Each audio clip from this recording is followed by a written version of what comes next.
Ricciardo contra Verstappen. Esto no fue un choque, fue una declaración de guerra. Para Red Bull, Bakú 2018 no se suponía que fuera un enfrentamiento, pero desde la primera vuelta quedó claro, Max Verstappen y Daniel Ricciardo no estaban compitiendo contra el resto, estaban compitiendo entre ellos, y Red Bull lo permitió. Comenzó temprano. Verstappen tuvo un mejor arranque. Ricciardo se quedó atrás, pero Ricciardo era más rápido, y lo sabía. Lo que siguió no fue una carrera entre compañeros de equipo, fueron dos pilotos alfa en combate abierto. Cada curva, cada recta, Verstappen bloqueó a Ricciardo varias veces en la recta principal, no una vez, no dos veces, sino repetidamente. Verstappen se movió al frenar, una táctica agresiva que la FIA había examinado previamente. Ricciardo lo cuestionó por radio. Red Bull no dijo nada. Vuelta tras vuelta, la tensión crecía. Ricciardo finalmente logró adelantar en la vuelta 27, lanzándose por el interior en la primera curva, el tipo de maniobra que solo Ricciardo podía realizar, pero Verstappen no había terminado. Dos curvas después, Verstappen realizó el recorte. Recuperó el lugar, forzando a Ricciardo a salir ancho en la salida. La batalla estaba en marcha, el muro de boxes impotente. Horner y Marco se negaron a dar órdenes de equipo, creían en dejarlos competir. Detrás de escena, el equipo de Ricciardo sabía la verdad. Red Bull veía a Verstappen como el futuro. Ricciardo, el ganador de 7 carreras, se sentía como un extraño en su propio equipo, y se notaba en la pista. Para la vuelta 40, todo llegó a un punto crítico. Ricciardo tenía la ventaja de ritmo, neumáticos más nuevos, DRS en despliegue completo. En la recta de 1 kilómetro de Bakú, Ricciardo se alineó con Verstappen una vez más. Esta vez era definitivo. A más de 330 kilómetros por hora, Verstappen se desvió a la izquierda para bloquear. Ricciardo ajustó, luego Verstappen se lanzó a la derecha. Ricciardo, viajando más rápido, quedó encerrado. No tenía a dónde ir. Y luego, lo inevitable. A toda velocidad, el alerón delantero de Ricciardo se estrelló bajo la parte trasera de Verstappen. Ambos coches explotaron en fibra de carbono. Ambos Red Bulls chocaron contra las barreras. Doble abandono. El garaje de Red Bull quedó en silencio. Los mecánicos miraban los monitores. Christian Horner susurró, eso es inaceptable. Pero Helmut Marko, inexpresivo. Ricciardo salió primero, con los puños apretados. Verstappen siguió. El lenguaje corporal lo decía todo. Ricciardo estaba furioso. En la reunión posterior a la carrera, Verstappen se defendió. Ambos tenemos la culpa. Ricciardo se mantuvo en silencio, pero por dentro se sintió traicionado.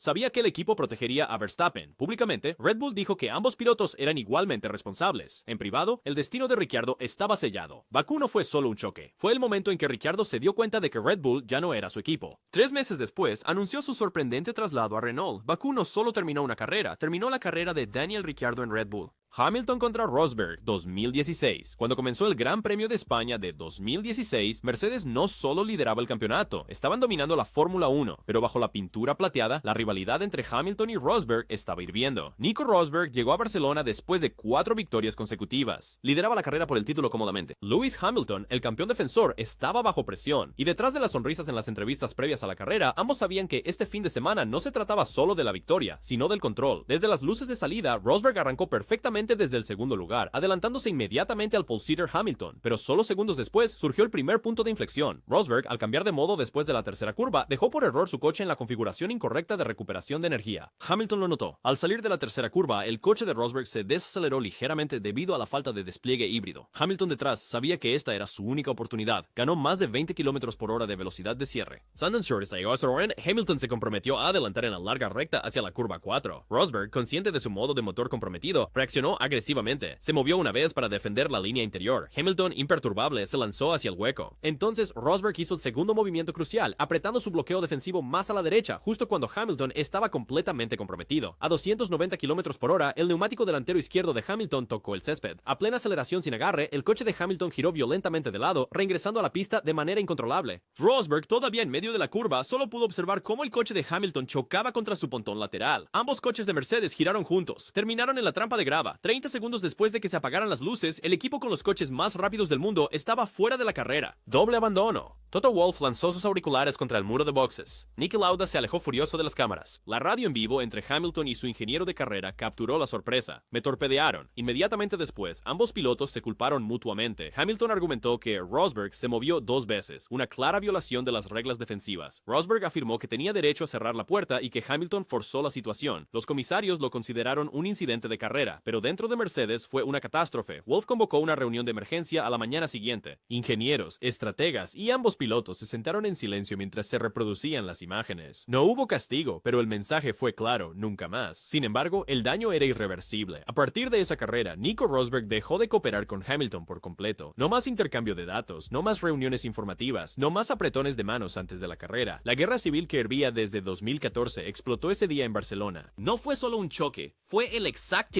En ese momento, Rosberg declaró que prefería chocar antes que ceder, y Hamilton aprendió que su compañero de equipo ya no jugaba según las reglas de caballeros. Mercedes continuó ganando ambos campeonatos ese año, pero su confianza, su unidad, su asociación se destrozó esa mañana en España. Vettel contra Leclerc. La temporada 2019 de Ferrari ya se había convertido en una guerra civil mucho antes de que llegaran a Interlagos. Sebastian Vettel, el 4 veces campeón del mundo, se suponía que debía ser el líder del equipo. Charles Leclerc, el prodigio en ascenso, no se suponía que lo desafiara tan pronto, pero para Brasil no solo lo estaba desafiando, lo estaba superando. Leclerc había superado a Vettel en la clasificación en 7 carreras consecutivas, había conseguido más pole positions ese año, y tras bambalinas, Vettel sentía la presión. Los ingenieros se estaban inclinando hacia Leclerc, la base de fanáticos también, Vettel lo sabía. Así que cuando se alinearon en el Gran Premio de Brasil de 2019, no eran dos compañeros de equipo compitiendo, eran dos enemigos con el mismo uniforme. La carrera en sí fue un caos, coches de seguridad, adelantamientos, apuestas estratégicas. Ambos Ferraris estaban firmemente en el top 5, pero no luchando por la victoria. Aún así, para Vettel y Leclerc, la posición importaba más que los puntos. Y en la vuelta 66, lo inevitable sucedió. Leclerc tenía neumáticos más frescos. Se lanzó por delante de Vettel en la primera curva con un movimiento limpio y clínico, sin contacto, sin agresión, solo pura habilidad de carrera. Pensó que la batalla había terminado. No lo fue. Vettel cambió inmediatamente al modo de ataque. En la recta de la reta oposta, desplegó toda la potencia de la batería. Se alineó con Leclerc, se movió al exterior y lo pasó. Pero luego, justo antes de la zona de frenado, Vettel se desvió a la izquierda a toda velocidad, directamente hacia Leclerc. Se tocaron.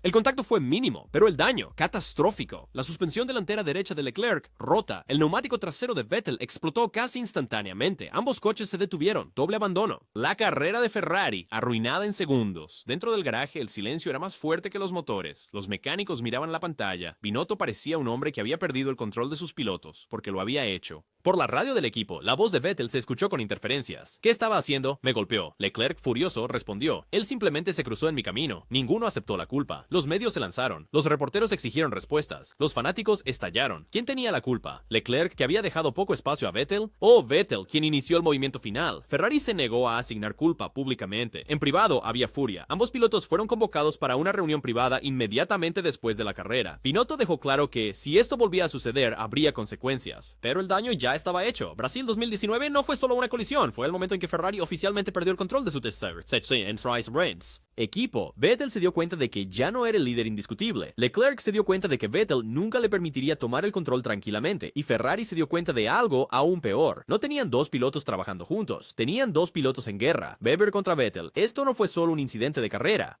Este fue el momento en que el desafío por el título de Red Bull se fracturó desde dentro. Al entrar en el Gran Premio de Turquía de 2010, Mark Webber lideraba el campeonato. Había ganado 2 de las últimas 3 carreras. Vettel, su compañero de equipo más joven, estaba desesperado por imponerse como el número 1 de Red Bull, pero la tensión aún no era pública. En Estambul, estalló. Durante la mayor parte de la carrera, Webber lideró. Vettel se mantuvo cerca detrás, esperando instrucciones o una llamada de estrategia que nunca llegó. Red Bull, tratando de evitar el caos interno, les dijo a ambos pilotos que mantuvieran la posición. Vettel se negó. En la vuelta 40, con ambos pilotos en las posiciones 1 y 2, Vettel se acercó utilizando técnicas de ahorro de combustible para aumentar la velocidad en las rectas. Se lanzó al interior de Webber en la recta trasera. Webber no bloqueó agresivamente, pero tampoco cedió.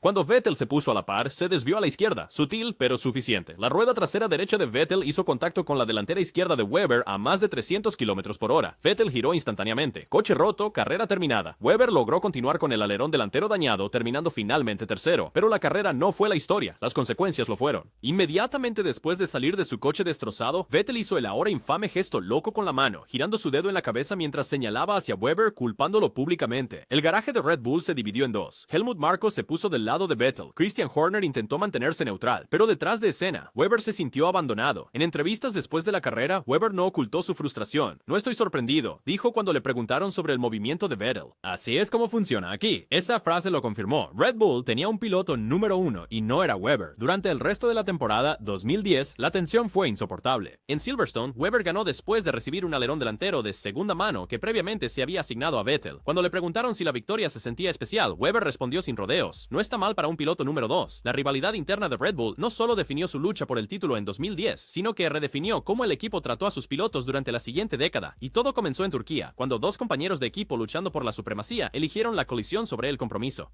Ocon contra Pérez. Force India no era un equipo puntero en 2017, pero gracias a Esteban Ocon y Sergio Pérez, se convirtieron en una de las historias más grandes de la temporada por todas las razones equivocadas. Desde la primera carrera, estaba claro que estos dos no se llevaban bien. Pérez era el piloto experimentado, el probado anotador de podios. Ocon era la estrella en ascenso, rápido, intrépido y no interesado en desempeñar el papel de junior.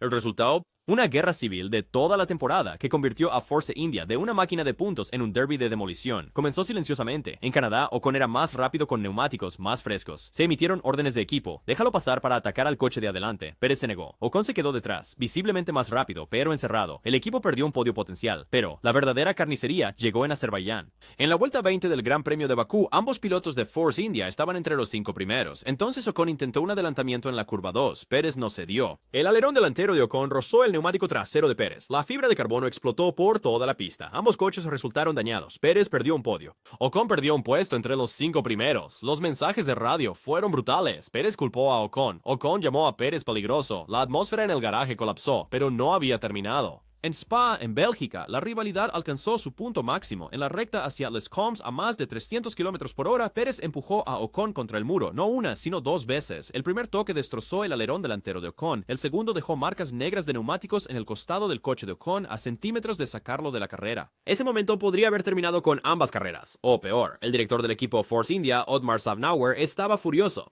Después de la carrera, el equipo tuvo que actuar. A partir de ese momento, Force India emitió una prohibición. No más carreras entre Ocon y Pérez. Se impondrían órdenes de equipo. Cualquier intento de adelantar sin permiso resultaría en una acción disciplinaria. Lo que había sido la historia de éxito más inesperada de la F1 se convirtió en una pesadilla política. Para finales de 2017, el daño estaba hecho. La reputación de Ocon como un luchador sin concesiones quedó sellada. Pérez seguía siendo la figura principal del equipo, pero su imagen se vio afectada. Force India perdió puntos, credibilidad y su identidad porque dos pilotos simplemente no podían compartir una pista de carreras. Hamilton contra Rosberg, 2014. En la historia de la Fórmula 1, pocas carreras redefinieron una rivalidad como Bahrein 2014. No hubo choques ni abandonos, pero esto no era una carrera. Esto era una guerra psicológica a 320 km por hora. Mercedes tenía el coche más rápido de la parrilla por mucho, pero dentro del garaje plateado, sus dos pilotos estaban enfrascados en una guerra silenciosa. Lewis Hamilton, el agresivo atacante, Nico Rosberg, el estratega calculador. Desde la primera vuelta, Bahrein no se trató de victoria, se trató de dominación. Después del reinicio con el coche de seguridad, Hamilton lideraba. A Rosberg le dijeron que tenía la ventaja de ritmo. Estaba con los neumáticos blandos más rápidos. Órdenes de equipo, ninguna. Toto Wolff les dio un mensaje. Dejen que compitan. Y así lo hicieron. Durante 12 vueltas consecutivas, Hamilton y Rosberg lucharon más duro que enemigos. Rosberg lanzó múltiples ataques en la recta principal usando DRS. Pasó a Hamilton 3 veces en la primera curva, pero Hamilton, con neumáticos más duros, contraatacó cada vez. En la curva 4, curva 8, curva 11, se defendió como si su carrera dependiera de ello.